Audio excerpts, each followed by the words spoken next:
குடிகாரன் பேச்சு விடிஞ்சா போச்சு என்பது போல திமுகவின் பேச்சு சொன்னதோடு போச்சு என சட்டமன்ற எதிர்க்கட்சி துணைத் தலைவர் RB உதயகுமார் சாடியுள்ளார். இதுகுறித்து வீடியோ ஒன்றை பதிவிட்டுள்ள அவர், சொன்ன வாக்குறுதிகள் எதையும் செய்யாமல் சொல்லாத வாக்குறுதியான தன் மகனை துணை முதலமைச்சராக்கி குடும்ப ஆட்சிக்கு முழு வடிவம் கொடுத்து இந்த பொம்மை முதலமைச்சர் கின்னஸ் சாதனை படைத்துள்ளதாக விமர்சனம் செய்துள்ளார். தமிழ்நாட்டில் தற்போது நடைபெற்றுக் கொண்டிருக்கும் மக்கள் விரோத திமுக ஆட்சி எப்போது முடிவுக்கு வரும் என மக்கள் நாள் கணக்கு நேர கணக்கு போட்டு காத்து கொண்டிருக்கின்றார்கள். அமைதி பூங்காவாக இருந்த தமிழகம் இன்றைக்கு நாள்தோறும் கொலை கொள்ளை வன்முறை என அவலங்கள் நிறைந்த மாநிலமாக மாறியுள்ளது வேதனையின் உச்சமாக இருக்கிறது.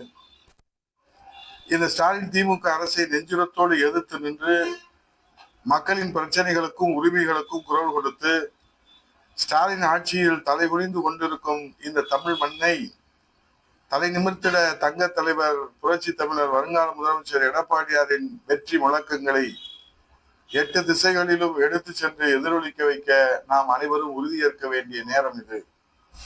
பொய்யான வாக்குறுதிகளை வாய்க்கூசாமல் அள்ளி வீசி ஆட்சிக்கு வந்தது திமுக அரசு. தற்போது எதையும் நிறைவேற்றாத மக்கள் விரோத அரசாக மக்களிடம் அம்பலப்பட்டு உள்ளது. ஆனால் அதை விளம்பர வெளிச்சத்திலே 90% நிறைவேற்றிவிட்டோம் என்று வாய்க்கூசாமல் பச்சை பொய்யை பேசுகிறார் முத்துவேல் கருணாநிதி ஸ்டாலின் அவர்கள். தான் ஆட்சிக்கு வந்ததும் 100 நாட்களிலே தமிழ்நாட்டு மக்களின் கோரிக்கையை நிறைவேற்றி தந்திடுவேன் என வீடியோ போட்டு வாக்குறுதி அளித்தார் ஸ்டாலின் அவர்கள். ஆனால் தமிழ்நாட்டு மக்களை மறந்துவிட்டு தன்னோட வீட்டு மக்களையும் அவரது உறவுகளையும் நட்பு வட்டார்களின் கோரிக்கையை மட்டுமே நிறைவேற்றுவதற்கு ஸ்டாலினுக்கு நேரம் இருக்கிறது. அந்தோ பரிதாபம். இதே ஸ்டாலின் ஊராக புகார் பெட்டி ஒன்றை கையில எடுத்துக்கொண்டு மக்களிடம் மனு வாங்கினார். அந்த மனுவெல்லாம் என்ன ஆயிடுச்சு? குடிகாரன் பேச்சு விடிஞ்சா போச்சு, ஆனால் திமுகவின் பேச்சு சொன்னதோடு போச்சு.